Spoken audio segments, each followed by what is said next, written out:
MFA program. I'm Sheila Squilanti. I direct the program. I am delighted to be here with my colleagues tonight, Sarah Shotland and Marc Nieson, and I'm going to pass it over to them in just a minute. But first, I'm going to say, please, if you would, keep your microphones muted so we can reduce background noise. Please feel free to use the chat to express during the reading, and use the reaction buttons. We all like to see hearts and smileys and things like that. So this is going to be a reading and also a talk. So we're going to get some insight from our prose faculty about, who they are as writers, how they process their own work, and there'll certainly be time for questions. So two more things. It's possible we have some prospective students in the audience. I want to welcome you. This is a wonderful community, and I hope you'll get a chance to see that tonight. And the last thing I'll say before I hand it over to Professor Sarah Shotland is thank you to Joe Bisciotti, our program assistant, who is a wonder, a marvel, and makes all of this go. So yay, Joe. Okay, thanks everybody. And Sarah, take it away. Hi, everybody. Thanks for coming. I see Jess Cherished is here, and I'm so excited to see your face. Like, my eyes actually just welled up with tears. I was so happy to see you. And I get to introduce Marc tonight, which is real fun since Marc is not only my colleague now, but was my professor. So I'm going to introduce him with a memory. Jess Cheris is also here for this memory. So a group of goats is called a trip. And one of my favorite memories of Marc involves a trip of goats roaming through a field in Turkey. I was a second-year MFA student traveling on an international field seminar with Marc throughout Turkey, and we had unexpectedly stumbled along a goat herder, as one does in Turkey. And the private or not so private joke on the trip among students had been that we needed to get a goat bell for Marc on the trip, because whenever we toured a major destination like the Blue Mosque or a palace, someplace important, and it was time to go, we would look around and realize Marc was nowhere to be found. And then we would wander like 50 yards down the road and find him taking photos of like a stray cat or a window washer. And that's really what I love about Marc's work and Marc's sensibility. He taught me so much about what it really means to see and what it means to look at daily life. I think that he's a writer that has really honed his contemplative skills. I think he's honed what it means to be carefully observant and present and patient when you look at the world around you. I'm not really sure what was on our agenda for the rest of the day in Turkey, but it really didn't matter. We stayed in the field and played with the goats and found quiet places to take our notebooks and, as Marc would say, scribble. And that ability to stay present and to change course when you need to, and to really savor those spontaneous small miracles in life is what I think Marc taught me about what it really means to be a writer, more than how to punctuate dialogue or find a great metaphor. And it seems to me that the work I've read of Marc's and seen of works really comes from that place of being present in life. So it's really no surprise that his background includes children's theater and cattle chores and a season with a one-ring circus. In addition to that, he's also done all the official things like graduating from the Iowa Writers Workshop and NYU Film School. His writing spans fiction and creative nonfiction and screenwriting. He's earned 2 Pushcart Prize nominations, the Literal Latte Fiction Award, a Raymond Carver Short Story Award. He's the author of a memoir called Schoolhouse: Lessons on Love and Landscape, which was noted in the Best American Essays of 2012. His award-winning feature-length screenplays include Speed of Life, The Dreamcatcher, and Bottomland. And if you have a chance to see these, I cannot recommend them highly enough. They are gorgeous. They are beautiful. And if you get the chance to take his screenwriting class when you are here at Chatham, do everything you can to put it in your schedule. We are lucky enough to have Marc here with us at Chatham, where he's the fiction editor of the Fourth River and teaches all of us. I've also been lucky enough to be his neighbor over the last 10 years.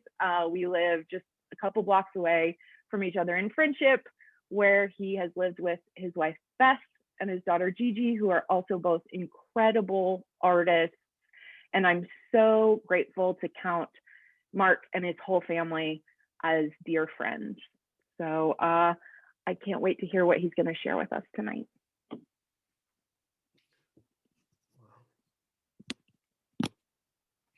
Thank you, Sarah. Yeah, that field in Turkey, that was great. That was actually a detour, and in many cases, it was the best part of a lot of several people's feeling on that trip. Just Juris can log in on that one also. She was with us there in Turkey. Yeah, those spaces where you're just suddenly there and you need to be there and you leave yourself open to it is really what it's all about.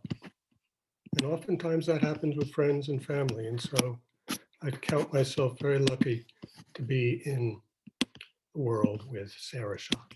I'll talk more about her. She's great. I'm going to read tonight. I'm going to read from a story that I actually penned a little while back, but over this past odd year where we've been inside, or more importantly, this past year where we became a little bit more aware of, I guess, what's called unconscious bias. I started to rework this story, and I realized that that was maybe what this story was about, if I was aware enough at the time to recognize that that was what I wanted to write about. It's also a tale. I don't know. It's the closest thing to can you have a persona story, like a persona poem? I'm going to call it that because I really got to put on somebody else's everything about them. Mostly on top of everything, the voice. Anyway, I'm just going to read you the beginning of it. It's a long story, but I'll just read you a little bit into it. It's called My Week as a Mobster. Firstly, for the record, I should state here that I am not Italian, nor of any verifiable extraction thereof. Second, that I deplore cultural stereotypes as much as the next man. Kaplan. Sidney Kaplan is the name. The original Koplinski, my grandfather had involuntarily changed upon his arrival at Ellis Island in November of 1912. So, let it be known that who you're dealing with here is a Polish-Ukrainian descent, a mostly meek, though very effective divorce lawyer practicing here in Queens, New York. I'm barely 5'7" and have been balding since my late 20s. Nor am I very fond of heights, let alone ladders, but don't let that fool you. I'm no Nebish. I reside a short commute away with my lovely wife and 2 daughters in our half a duplex, and we lead what by any judicious measure you would call a quiet, law-abiding existence. That is, up until certain recent events, concerning which I will now depose. Oh, another disclosure. Earlier, I used the term verifiable, of which perhaps you also took note. I should explain. On my mother's side of the family, also Polish, there does exist a certain predilection for things Italian. One great uncle reputedly painted frescoes back in East Europe, and his youngest daughter later went on to become a big shot Renaissance art scholar up at Bernard. My Aunt Vesta only recently retired from teaching Italian at Erasmus High, and I hear tell another cousin twice removed is busy co-writing a book on risotto. My mother herself never personally visited Italy, but over the years managed to amass a considerable collection of Michelangelo reproductions. Little statues of David, Moses, the Medicis, mere figurines, mind you, but they covered nearly every available service in the apartment.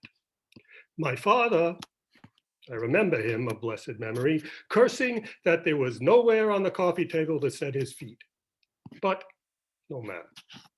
Let's just say there's this unspoken rumor around the family that some traveling Italian must have slipped between the sheets back in Krakow. Me, I'm not all that convinced. At best, the evidence is circumstantial. But again, let me make it perfectly clear here among my opening remarks that I mean no disrespect to any particular person or cultures or creeds. I'm just trying to find a way to perhaps explain my behavior with regard to what transpired surrounding the most recent client of mine. It all started 2 months ago, February the 12th to be precise. On said date, a Mr. Yevgeny, or at least that's the name he'd been using, he first came down the hall to my office and requested my services to help this girl he knew. Why me to this day? I can't say, since what he needed was clearly outside my specific area of practice, which, of course, I told him right off. Mr. Yevgeny, I said, what it sounds like you're looking for is an immigrations lawyer, another animal entirely. I then referred him to a colleague I knew from up the block, and I even offered to make the introduction. But he just sat there, this Yevgeny, half wedged into my chair. He was a big man, not quite hulking, but what we used to call husky. He was wearing one of those suits with a slight sheen that pinched at the shoulders. Believe me, you couldn't help but notice. He'd moved into the office building back in September, and my very first thought was this. Now, there's a man who's trying a bit too hard to make an impression. He seemed cordial, though. From time to time, we'd pass each other in the hallway en route to the restroom. How's business? He'd ask. I recognized his accent right off, but I thought little of it at the time. And so there, this Yevgeny sat, like some circus bear, in the middle of my office. But Kaplan, he says, why point me to stranger? We're neighbors, you and me, no? Now, in my line of work, that kind of talk typically signifies only one thing.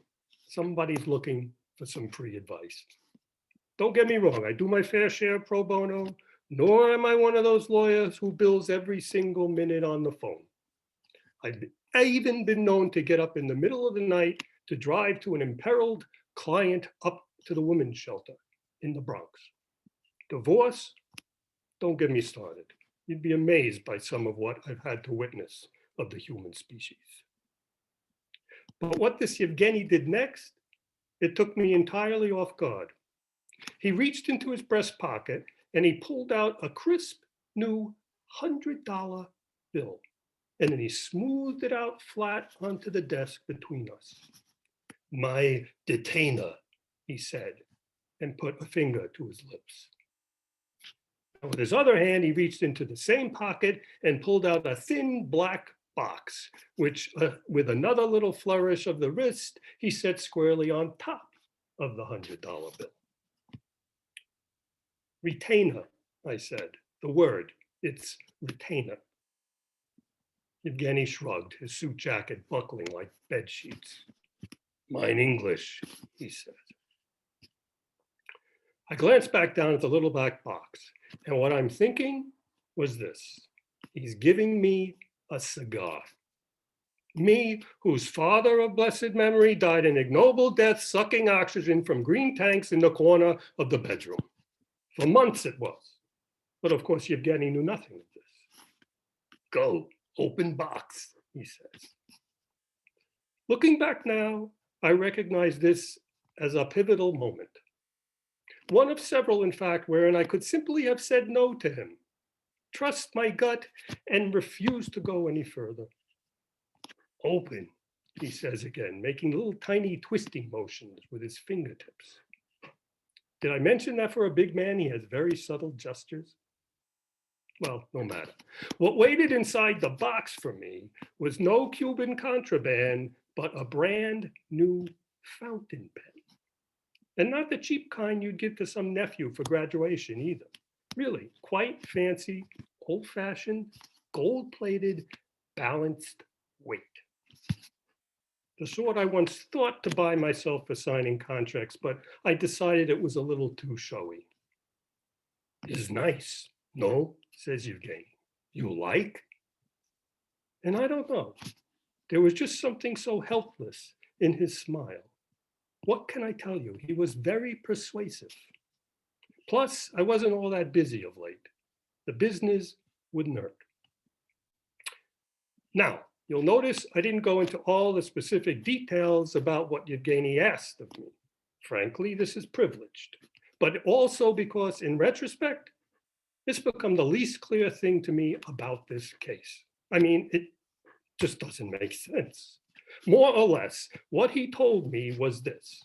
He'd met this aforementioned girl who worked at an Italian deli he frequented for lunch nearby, across the boulevard, he said. I knew the one he was referring to. Non-kosher, but they carry specialties you can't get from the Korean on the corner. Anyway, I never did get a name for this girl, but Evgeny said she was very slender and very shy, but over time, our boy managed to catch her eye. Long story short, a conversation blooms over the countertop, during which Evgeny is made privy to her situation. Or, should I say, a predicament. Seems that the deli girl was herself imported from Calabria, illegally, of course. She's some distant relative from back home who, for all intents and purposes, had become an indentured servant. We're talking upwards of 80 hours a week at inadmissible wages. We've all heard stories like this in the news. Truckloads crossing the Rio Grande at night, sex trafficking in the basement next door, the growing deluge of refugees on the run. Again, you'd be surprised what humans are still capable of doing to one another, what all our laws can't seem to prevent. Evgeny, though, he decides he'll offer to buy off her debt, then marry the girl so she could stay in the country. A Russian knight in shining armor. But given his own recent citizenship, he wasn't sure of all the legalities. So quick, I made a few phone calls the next day and gathered together the necessary paperwork. All told, maybe I put in 2 hours. Maybe it took me a little longer than usual because my secretary, you should excuse the expression, is on maternity leave again. Don't ask. That's a whole other story, entirely immaterial here. Suffice it to say, I wound up leaving a message myself saying he could drop by anytime to pick up the documents he'd need and my bill. And I'll stop there.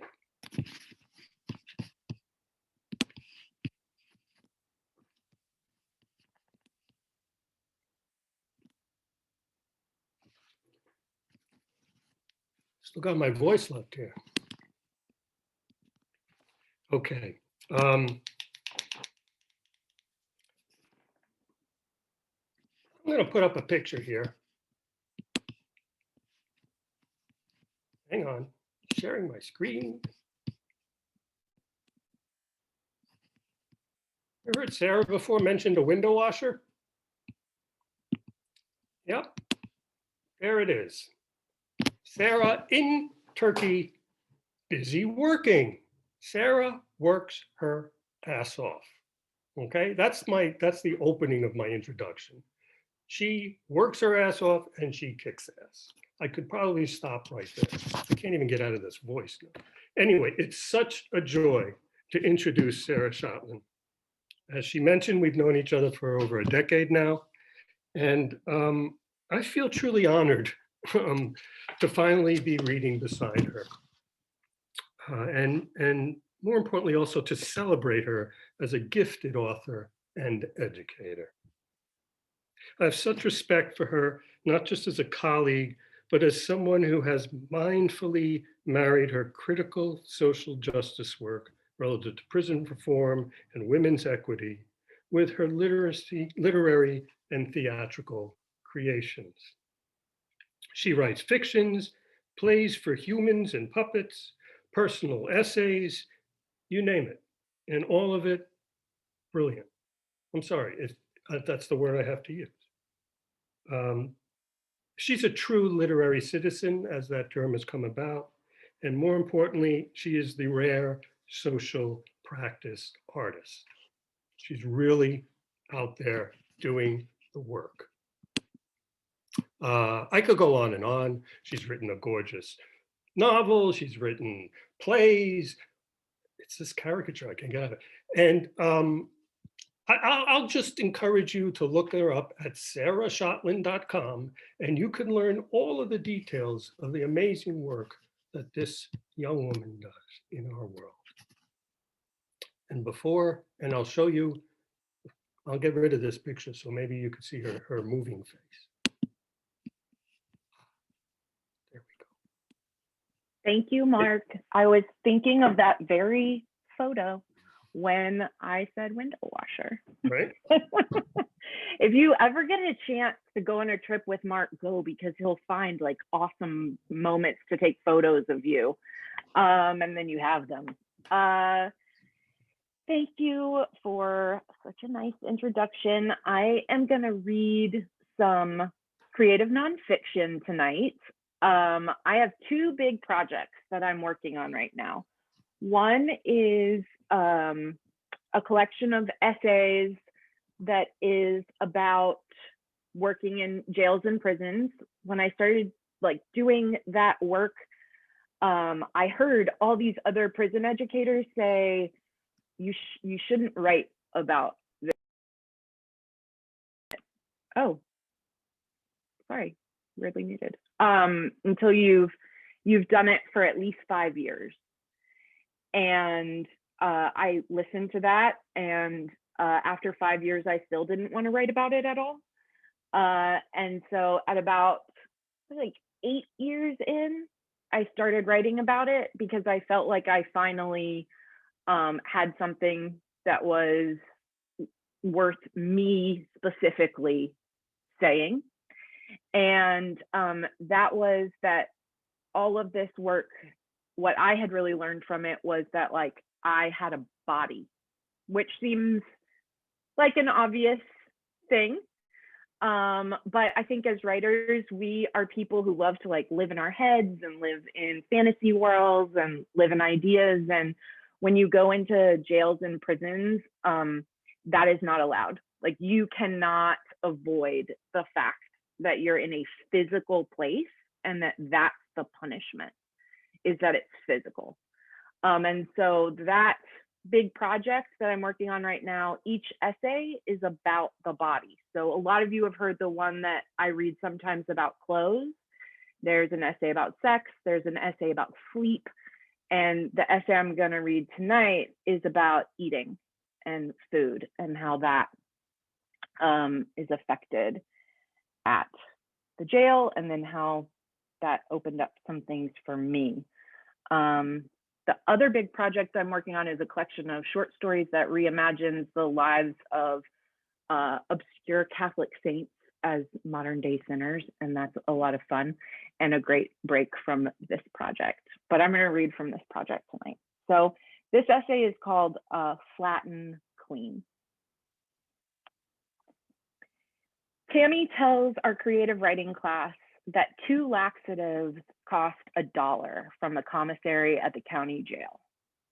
They rip us off any way they can, Tammy says. They want us to get fat, Tammy says.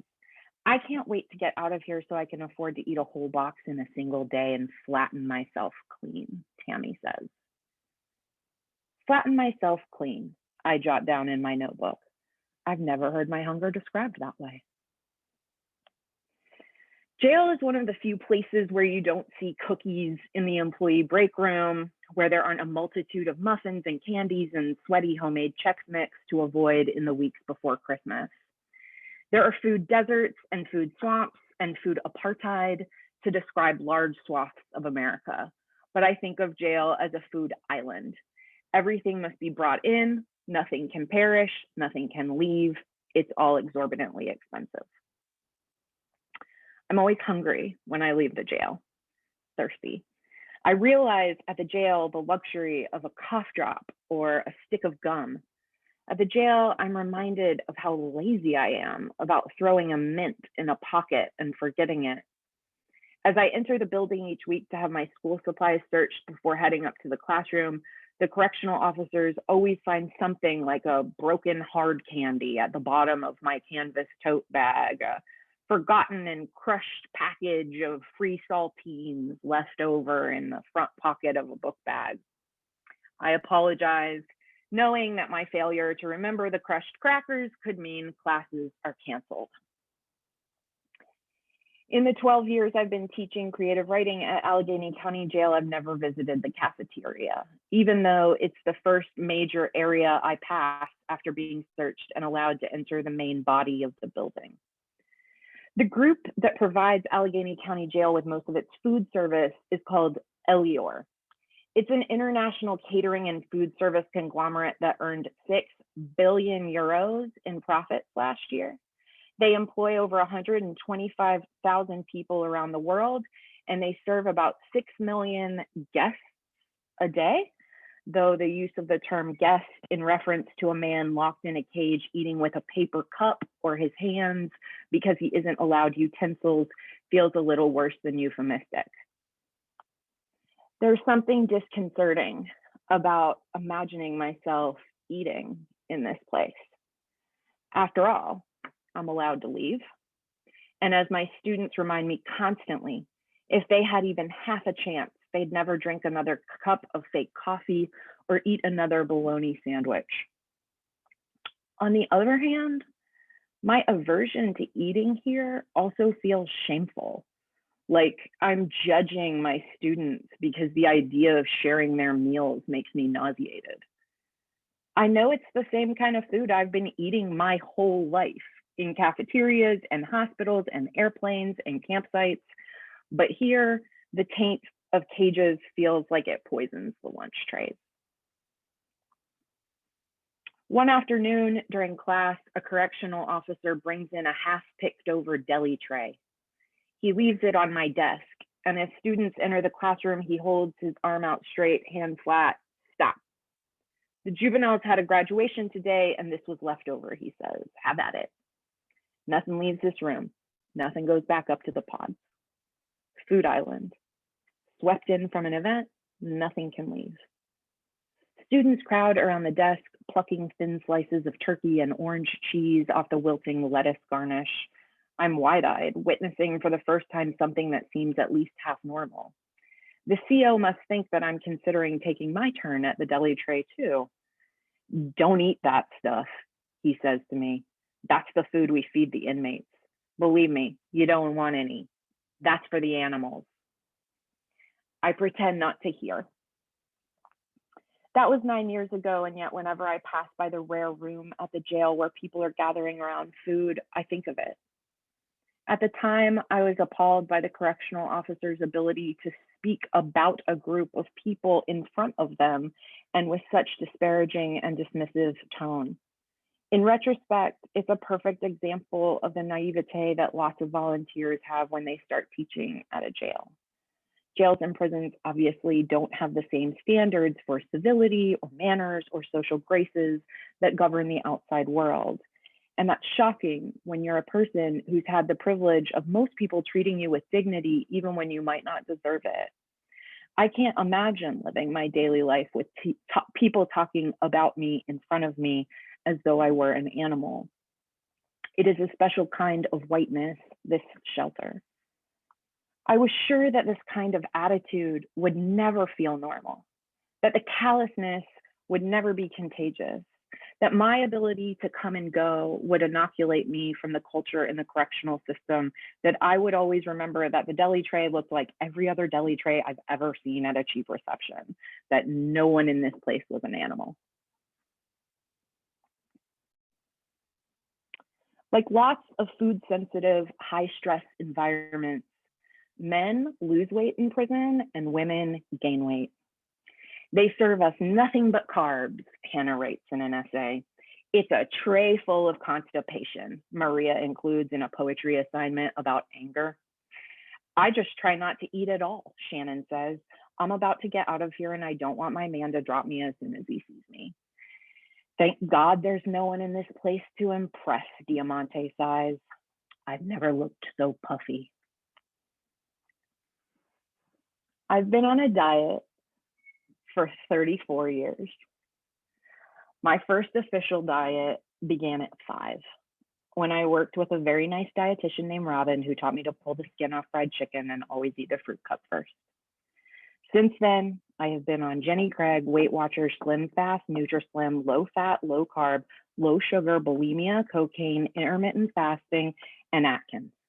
My favorite diet that I ever concocted is called the milkshake diet, which consisted of buying one extra large milkshake each Sunday morning and slowly consuming it and only it as the week diddly stumbled along. It was awesome.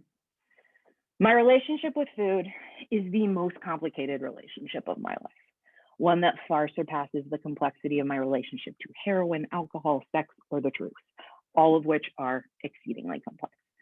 I have paid thousands of dollars in therapy, purchased dozens of self-help books, diet plans, prepackaged meals, shakes, powders, laxatives, teas, flushes, cleanses, pills, and juices. I have been going to 12-step meetings since 2005 to help support my recovery from drug abuse, but I have shared much more about my feelings toward pie than I ever have about pills. I know from my own life and from meeting hundreds of other women in recovery that those of us who end up shooting heroin and smoking speed are very likely to have eating disorders too. There are lots of studies to prove this, and the term that researchers use to describe the relationship between an eating disorder and a substance use disorder is comorbidity. It's an accidental poetry that feels dangerous and true in my life. The ways I've been trying to kill myself have always been coupled. When one surfaced more, the others might recede for months or years, shadows lingering on the edges of my body, misshapen casts of who I might have become, who I once thought I was. And then the two will trade places, comorbidities like parents with joint custody of my hunger. This toxic relationship to food is another thing that should have been totally obvious to me when I first started teaching at the jail. But like so many other things, it didn't occur to me in those first few years. I initially thought I might be a useful teacher in an environment like a jail because I had experience with addiction. When you use drugs, your body is a crime. Your time is a crime. All day, every day, you're offending. So I thought I might have something in common with at least some of the people I would meet there. I didn't realize that the peace and confidence I had come to possess around my recovery from heroin didn't translate into my relationship with food. I didn't yet understand that all the dysfunction in my life came from the same loneliness. Booze, shopping, sex, work, heroin, diets, they're all the same game of whack-a-mole I'm anxiously attacking. When the women in my classes at the jail started telling me about the various incarceration diets they'd concocted, I was jolted into myself. That is something I would do in jail. I would figure out a way to stay on a diet.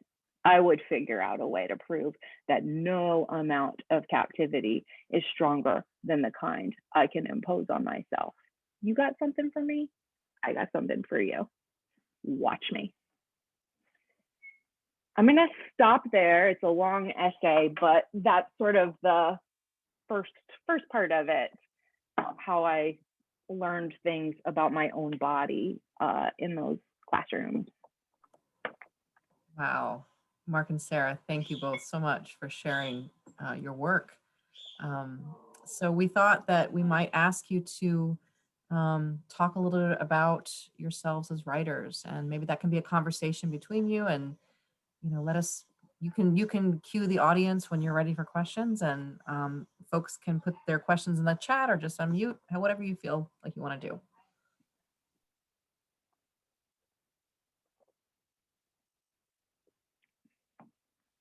Well, does anybody have a question about process or writing life? My process mostly involves snacks and just walking back and forth to my kitchen. And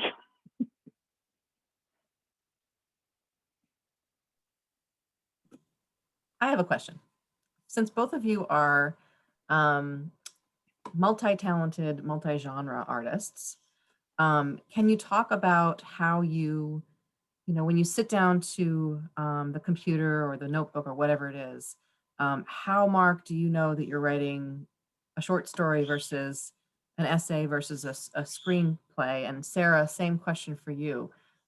With fiction, is it a novel? Is it a short story? Are you writing essays? Are you writing poems? I know you write poems too. I've heard some of them, they're great. So I don't know, we can start there.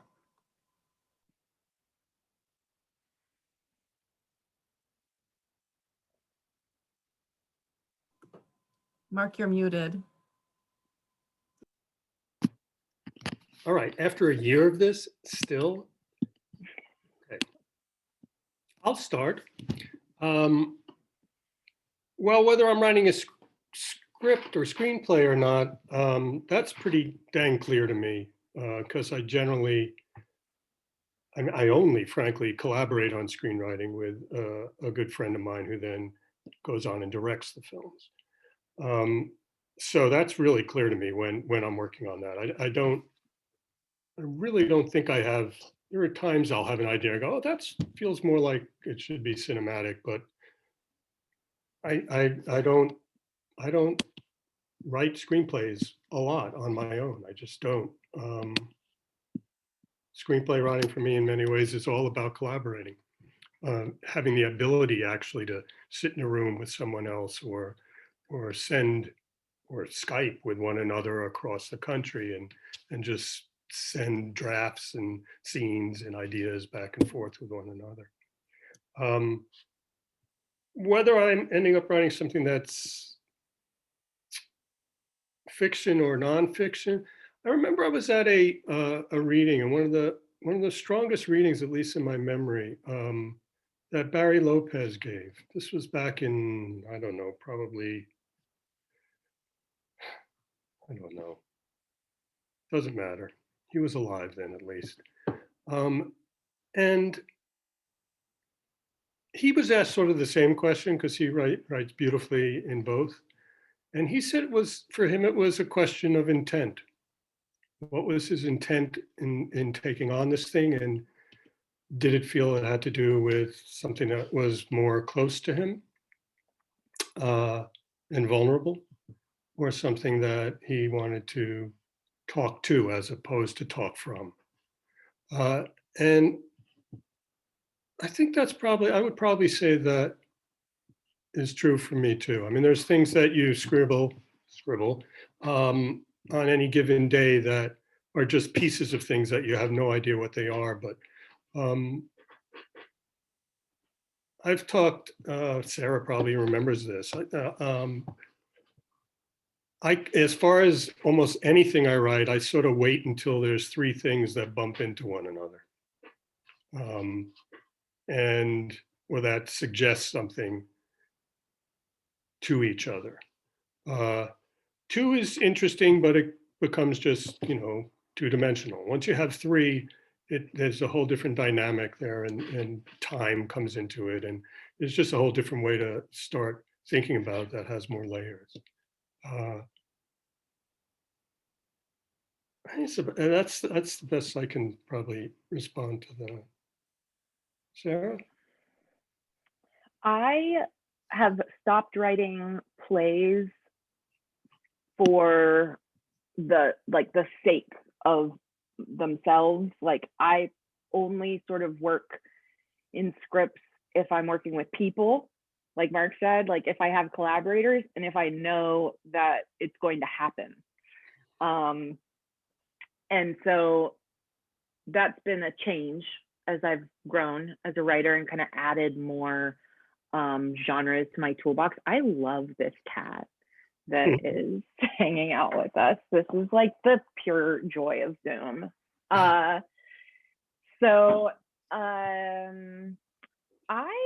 prefer writing fiction. I think, you know, I do not write nonfiction until it is like painful to avoid writing it any longer. And like, you know, fiction to me is like sheer, just so pleasurable, just like so fun, and I think Michael Byers maybe came to Chatham when I was a student, and he writes fiction and nonfiction, and he said, and this has stuck with me, fiction is falling in love and nonfiction is a marriage. You get up every day and there's something nonfiction to write. Like, look around, you have a responsibility to write something. You have a commitment to yourself as a writer. Fiction, you don't know when you're gonna fall in love, but when you do, you cannot do anything else but like be obsessed with your own story and these people that you love and think are like the sexiest, most brilliant people you've ever met in your life. They're characters of your own, figments of your own imagination, but you're obsessed with them, and that is so fun. And I think once I started writing these essays about the jail and the prison, in some respect, it was because I didn't really have a great idea for fiction after my novel was published. I'd just been working on that novel for so long, and I was so obsessed with the characters that once they were in the world, it was like this huge, terrible, like, it was fine. It was good that it was a book, and like, but like, it was actually like, I was sad that they weren't mine anymore. And then I didn't have a project. And I didn't have anything to like obsess myself with. So I sort of started writing these nonfiction essays, and I realized about a year in that I had to write fiction in order to keep writing the essays, because the essays were just like too gruesome to have to sit with without the reward of something fun, like reimagining saints and like researching these weird saints and finding out all their weird stories. So right now for me, that's kind of the relationship between the two. Yeah, I was just thinking more on that. Yeah, what Sarah described is postpartum, basically. You know, what happens after you finish a project like that? It's postpartum. If I can, as a male, say that. From what I understand, it is like postpartum. That said, my daughter did move away from home, so I think I have somewhat of a sense of that. Anyway, I think, I mean, I think writing a memoir cured me of having to write another memoir. I don't mean it was a horrible, challenging thing, but it was sort of like, I'm through with myself. I'm done. I'm sick of thinking of myself. And so that, you know, the next day, whenever it was, or month, whenever I sat down, I was like, okay, now I'm going to write, now I can write fiction in the same way that I think Sarah's saying, I'm allowed to write fiction, right? And I sat there in the first day and I started writing, and it was like, okay, this is kind of good. And in about a half hour, I was like, holy shit, I got to come up with something else. I got to make another thing up. And then I have to make another thing up. And so I think it bites both ways. I mean, the challenge is there to carve out whatever it is that you're writing. And it's really the material, I think, that sort of starts to tell you or suggest what position, what relative distance from the material or the speaker that you need to be. So we do have some questions in the chat. I think I will move through them here for you. So the first one is from Julie, I think. And the question is, are screenplays similar to aiming to write fiction in terms of character and scene? Yeah, certainly. I think, I mean, Sarah mentioned that screenwriting is a great thing for any fiction writer, or frankly nonfiction writer, to take it. It is a different kind of animal. You are seeing, it's a scene story, not just scenes, but you have to see it. And yeah, it's very heavy on dialogue and on juxtaposition of image, juxtaposition of scene. You don't have all that gorgeous stuff that we were working on always with our sensory writing and getting all that. It's sight and sound is all you can touch in film. I mean, unless you're maybe John Waters and you can have a scratch and sniff component to your film, but that's all you have. And so in a way, it makes you, it's like having one hand tied behind your back, or it's humbling in saying, well, the camera is actually going to do all that painting. You're just creating a kind of blueprint for it. But yeah, certainly it's character, totally character, and totally making scenes that build on one another. I mean, can you talk about that, Sarah, from any slightly different perspective from the stage? I mean, it's just impossible not to write in scene. So if you struggle with, crafting scene in your prose, I mean, a really, really quick way to get better at it is to challenge yourself to write a play. It is impossible to do that without writing in scene. And I think for me, the big growth moment from switching from plays to screenplays was that screenplays forced me to become more visual and forced me to learn how to communicate visually in a way that the stage doesn't always really require the playwright to do, because you have all the designers and that can kind of make your work better. And because I had to learn how to communicate through visuals in screenplay, I learned how to use image in my prose more consistently, and I think more effectively. Yeah, no question. It'll do that to you. It'll just do that to you. Yeah. And the other thing is, this isn't rocket science. I mean, everybody's writing a script because it's not hard to write the form of a script. You can learn it in an afternoon. But whether you can write a good script is another whole other question. Okay, I think the next question is probably for Sarah. It's from Karen.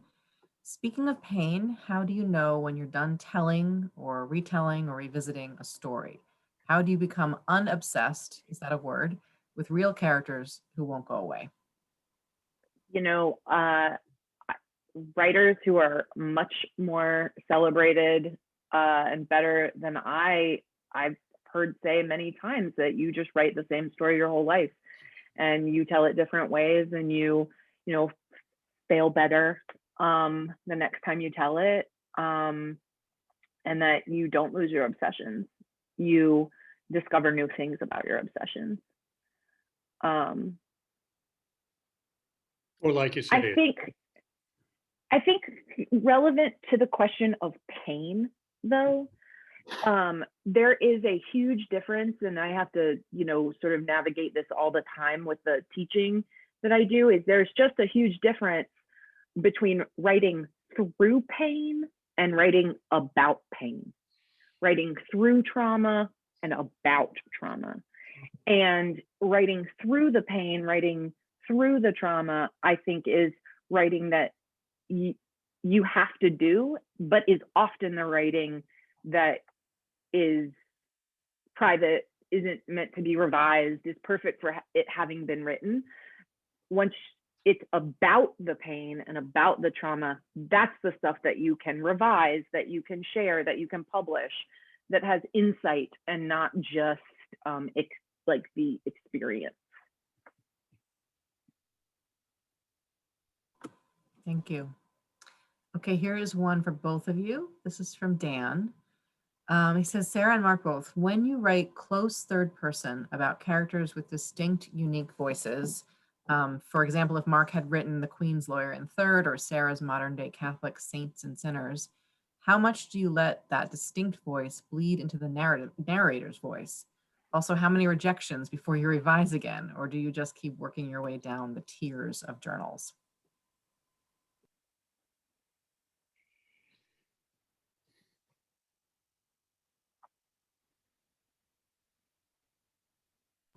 Well, I mean, I can go ahead, Mark. No, go. You go. I'm still. I'll just make a total confession. This is that probably not a great thing to admit. I've never written a story in third. I have only thus far written in first person. I think that is from my identity as a playwright. Like, that's how I know how to write. I know how to write in someone else's voice when I'm writing fiction. That's the only way it comes to me. That's the only way I take pleasure in writing it. That's the fun for me. It's like stepping into somebody else's skin. So I have no wisdom to give you on the question of third. None at all. Rejections. I mean, I don't really stop revising a piece once I send it out because I assume that it will be rejected. So I just like keep, just the drafts keep coming in the folder. And then like, if it does get picked up, I get to stop. Like, yeah. Or you send them that new version and it's like, whoa, this story is kind of different. Yeah, this has a totally different ending. Yeah. I think I am writing more and more third person than I used to. And I do think that's not an unusual progression for fiction writers to do. I think you are, by virtue of how much you have or haven't lived, that's what you're writing out of. And so often, there's that story about like most first novels are autobiographical. And then there's sort of a reason for that.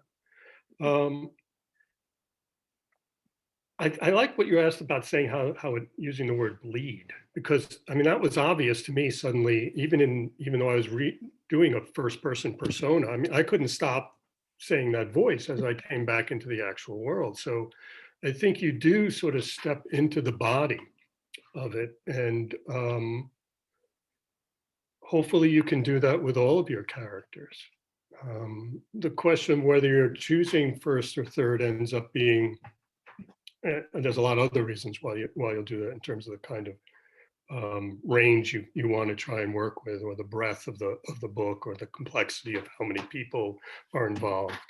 I'm not sure if that's exactly answering your question, Dan, but maybe I can come back to it if you can follow up with another.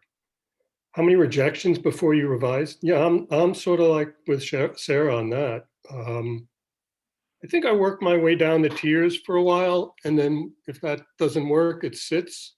This particular story I was reading today, I think probably I think I submitted versions of that tale years ago, and it was always hard because it was a long. I mean, this is like a 30 plus page, 10,000 word story, and there's nowhere to. Nobody wants them. No, nobody has a space for them anymore. So I keep trying to send it out, though. You just keep doing it. I mean, I think the way to think about submitting and rejections is, rejections is like that's part of the life. That's part of the landscape. And you have to figure out a way to deal with that, or just make it something that is more palatable. You make it a game. I knew for a while, now you're not getting any paper rejections, but for a while I was trying to wallpaper my whole bathroom with rejection slips. And so it was like, okay, another one. I'm almost done with that wall. I'm going to get another wall. But you really have to, it's part of the job, and it's a different thing, and it's a different persona too. I mean, it's the business persona. And I pick a different day of the week that I do that. It's only one day of the week I'll do that kind of work. And I used to put on a different hat just to help me realize this is the business person, the publishing person who is working today. It's ultimately like brushing your teeth. It's just part of maintenance. It's something you're doing. Lori has a question. It's also kind of a practical one. How do you balance teaching and writing your own work? When do you find the time?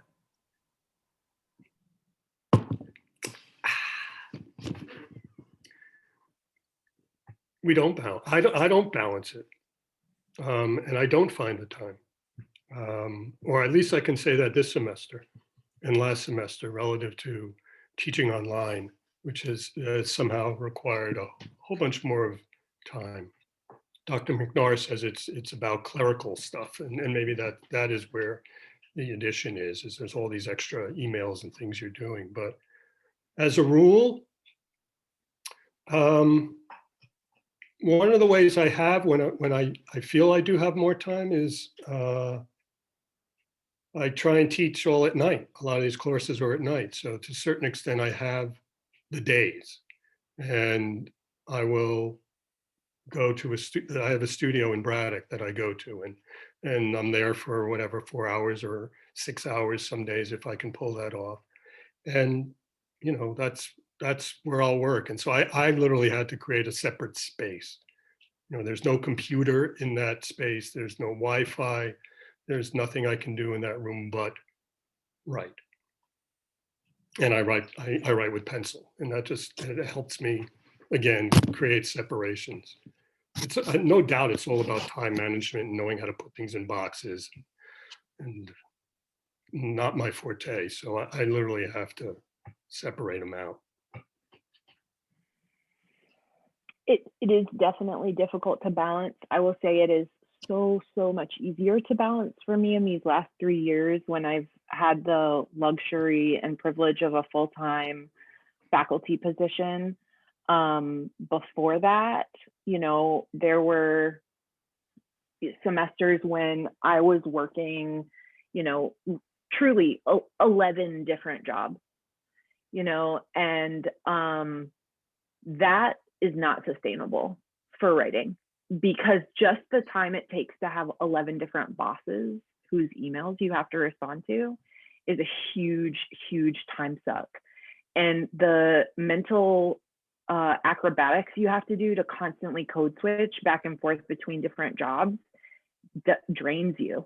And the first year that I got this job, I applied for summer writing residencies.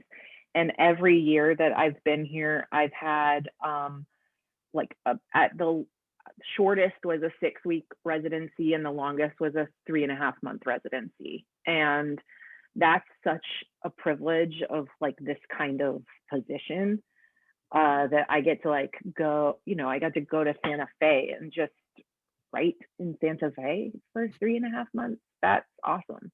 That is a big perk if you are thinking about, do I want to teach as a profession? But I think you guys all know, those of you who are in my classes, when the school year is on, I really love to teach. I love teaching. That is a huge part of my, it's like a load-bearing column in my identity. It's I am a teacher. And so when I'm teaching, I'm pretty much in it. I don't have that much mental time to think about my own work. And so it really is for me like those large chunks of summer where I've been able to get really, really good writing done. I think one thing about teaching, if y'all are thinking about like, do I want to do this, is I like teaching because one of the things that I'm kind of like obsessed with the question on is like, how is writing different when you do it alone versus if you are literally doing it in a room with other people? And like one of my goals is to try to write with like 100,000 people in a room, like by the time I die. And so like before the pandemic, I was trying to think of like, okay, how do I do like mass writing events? Like, could I fill up Heinz Field with people who were quietly writing like on their own? Like, how would that change what we all wrote? Now, like that seems like, you know, just like a death spiral of an event. I will not get grant funding for that idea. But like that's a really cool part of why I like teaching, is because it allows me to observe that experiment. What does happen when we're all writing in the room together? And that's just like a fascinating question to me, that hasn't yet gotten old. Yeah, and one of the benefits of that is you won't go to the refrigerator as often. Exactly. People will see you going to the refrigerator, right? Yeah, that's intriguing. The idea of, I mean, digitally, it can be done now. I imagine, and it's being done far more than it wants to be being done now. But there was a time I wrote a grant. I didn't end up submitting it, but I had this idea. I wrote a grant to the mattress factory here in town, and I wanted to do an installation where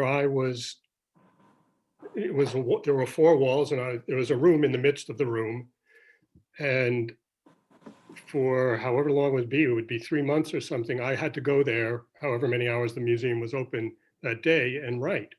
And I was actually going to write on the walls and start writing at the top left and write a whole story in this room, on this room, and really wipe out the mystery of how romantic everybody thinks writing is. It's the most boring thing in the world to watch.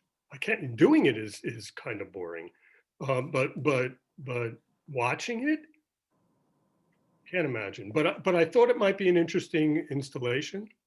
Anybody wants to take it on? Go for it. I still think it's a good idea. Very vulnerable though, no doubt. Can I ask you both? One of the things that excites me about both of you is this connection that you have between your art, your practice, and the community. And Marc, you used the term social practice artist, I think, to describe Sarah. And I'd love it if you could talk about what that term or that identity means to you. How does that function? What does it mean to be a social practice artist? I don't think I am one yet, but Sarah, I think, can talk to it. So I'm borrowing that phrase from visual artists who, you know, are like 100 years ahead of literary artists and everything they do. We're just like their cousin keeping up. But you know, for me, social practice as an artist is not about what you write about. So it's about how you write it. It's about the method and the process of how you write it.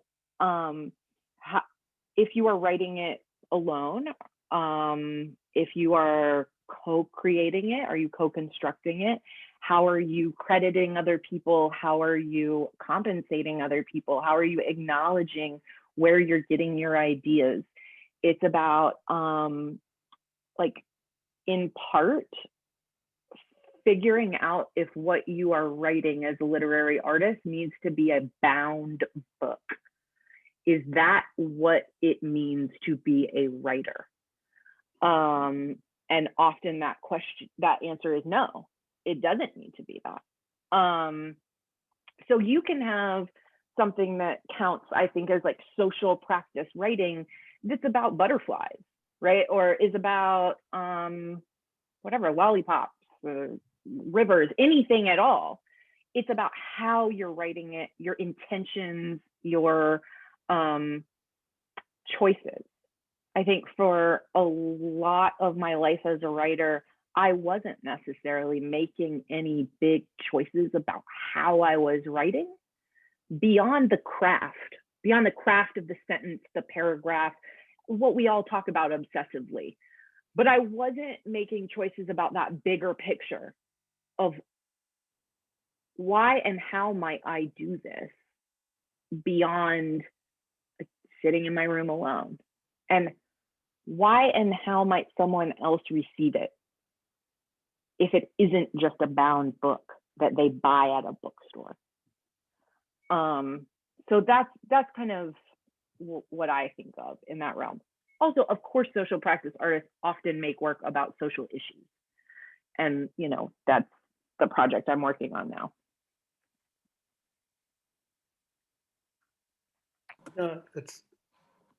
I mean, to some extent, what we were doing here, reading our work aloud, is a form of publishing. I mean, it's a form of making your work public. That's what publishing means. But I think what Sarah's talking about is just having a whole different kind of awareness of where your writing comes, not only how it gets out there, but where does this come from? And, you know, the whole idea that you are the unique creator of this is a little unevolved in thinking, and Sarah's doing projects like that all the time. I'm hopefully working my way toward that. Thank you both. So I don't see any other questions in the chat. Does anybody have anything that I'd like to add? You could certainly just unmute and ask.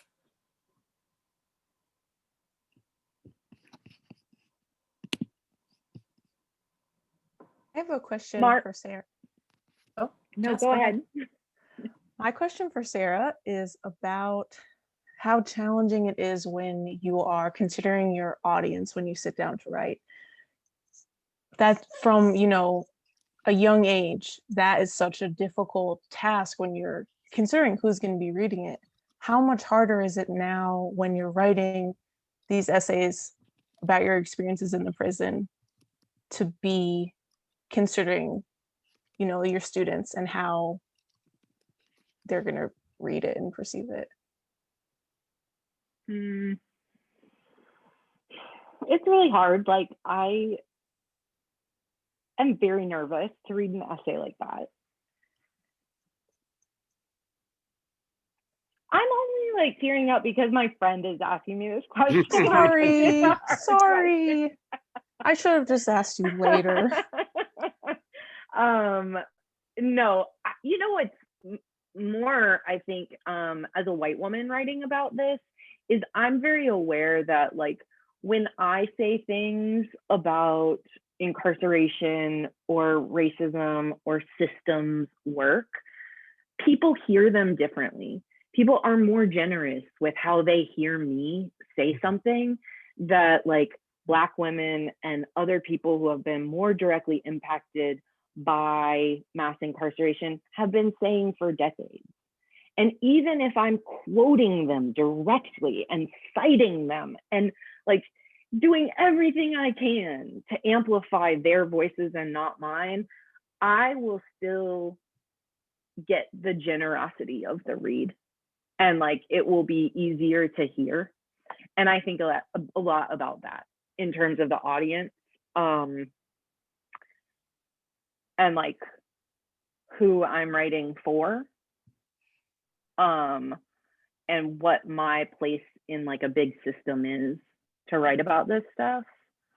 And I think that's why I'm going really slow, is, like, and that I had to just, like, really accept, is This is not a book that's going to be written in a year or 2 years. And it's worth it to take it really slow and really know that what I'm saying is what I mean to say.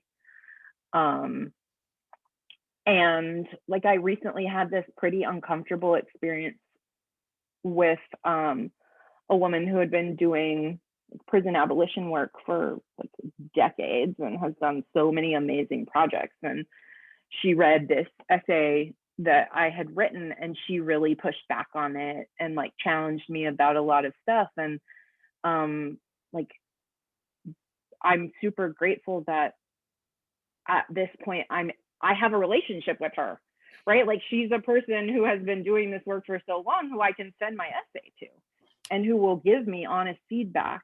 And I think it's really important that I send the essays to people like that before I send them out for publication.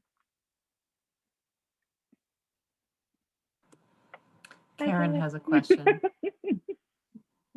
So Karen's asking both Mark and Sarah, how hard is it to negotiate your identity as academics when you write about any difficult or taboo themes, whether in fiction or nonfiction?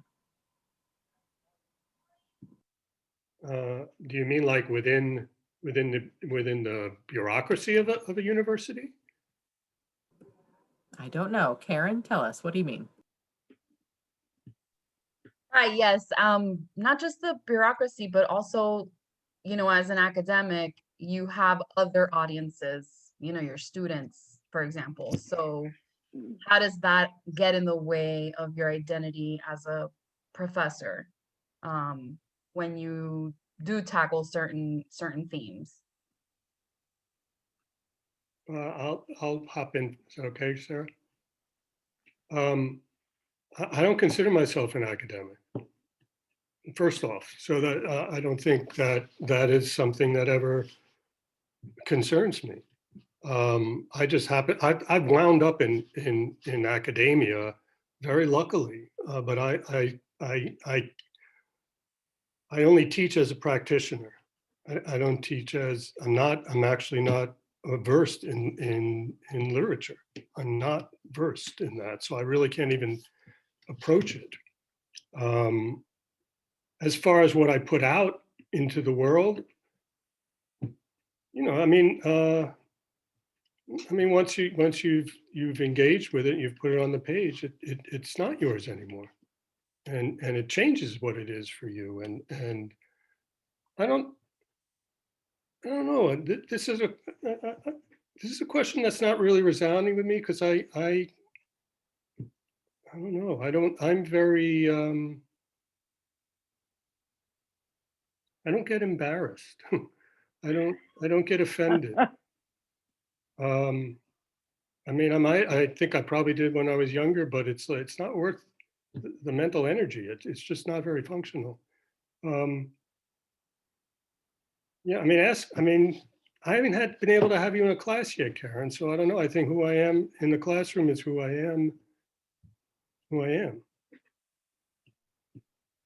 I think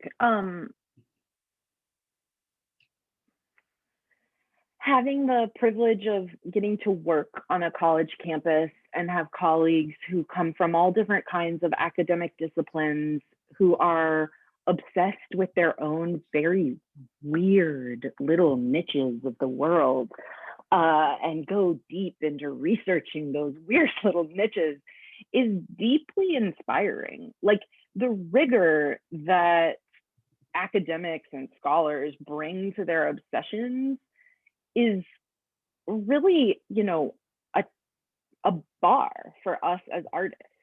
Not that we need to become, you know, buttoned up and academic in a, like, you know, colloquial sense, but that, like, if you really want to be an artist, you better be willing to put the time in like it's a lab, where like it's a lab that you have to check on at 3:30 in the morning, where you need to know every author out there who's writing right now, who, if you don't read, you might accidentally rip off.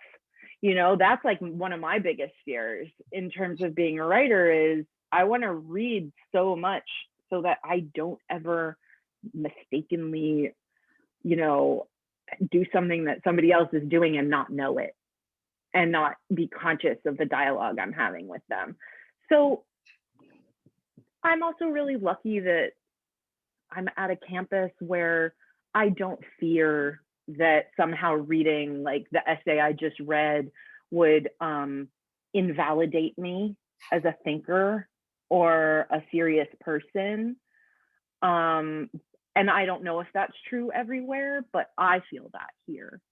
And I want my students to tell the truth and to take risks.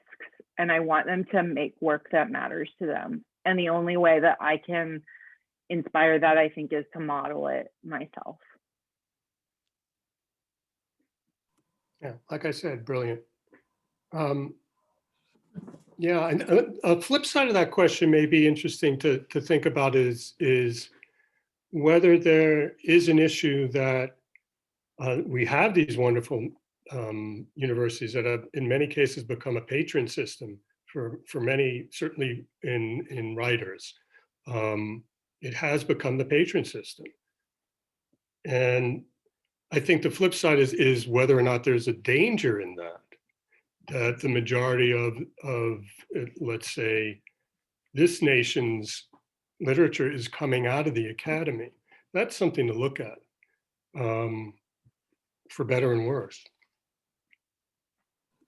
I think what Sarah was just saying about wanting her students to tell the truth and take risks, and something else I've talked with Dr. Wilson about is just this idea that we, as professors, we want your voices to be your voices. We don't want you to leave Chatham's MFA program sounding like me or sounding like Dr. McNair. We want you to sound like yourselves.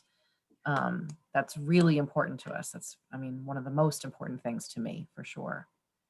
I also wanted to just go back, if we could, and a little bit low on time, but I wanted to say how much I appreciated, Sarah, you talking about the slowness of your process.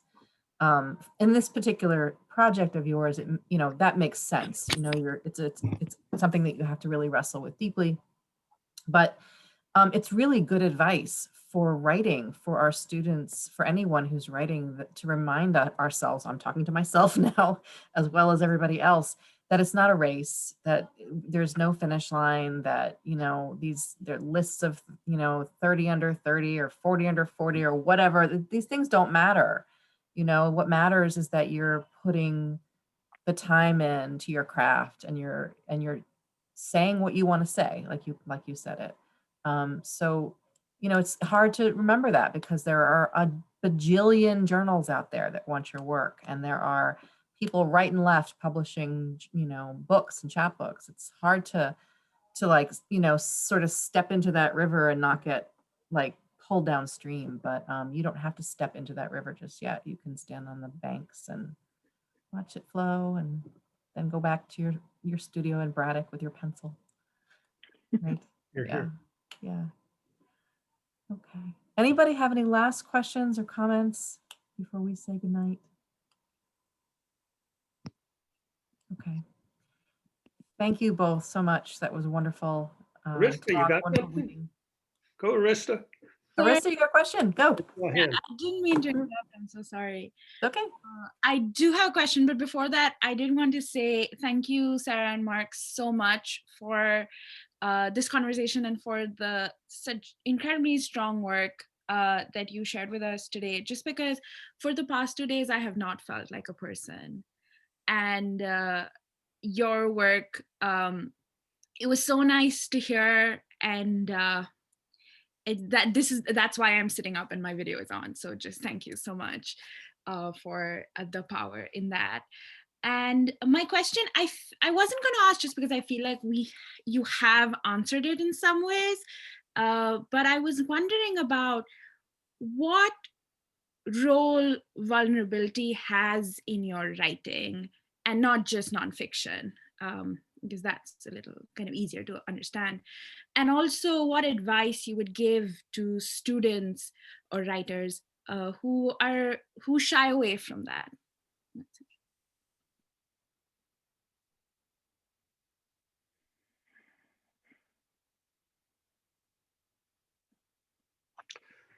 Vulnerability is huge, and that just becomes part of whether you're working in nonfiction or fiction is that ability to either reveal what there is within you or find a way to get into the bodies and the consciousnesses of people and the things that make them vulnerable. I mean, we talk about this in class a lot, I think, but there's all this stuff that we were talking about on the surface that has to do with craft and things like that. But ultimately, the stuff that makes the work that speaks to you is stuff that's moved you, and you're only you can't be moved from without. The writer has to dip within, in order to do that, and that's another kind of modeling. If you want to talk about what if there's a social component that literature also does, it sort of it enables that. It enables, like any good blues song, I think. It's like, oh, I can go. Someone else survived this, and I can go there too, and I can admit it, and still find myself standing, and frankly, not knowing I'm not even standing alone anymore. There's all kinds of people just like me. I agree with all that. The only thing I would add is that I think you should keep straight that vulnerability is different than confession, and vulnerability is different than simply relaying like the worst, hardest thing that's ever happened. So, and you're all very smart and know that. So just remember it. You don't even have to relearn it. But I do see that sometimes in young work or people who are pushing themselves to be vulnerable. Sometimes it's really not about like the content, right? It's about you as a writer and what you're actually risking, and what feels safe to you, in terms of your own practice and where Yeah. your work is going over time. You've done this already. I know I can do that. What's the next challenge for me that makes it harder? Yeah.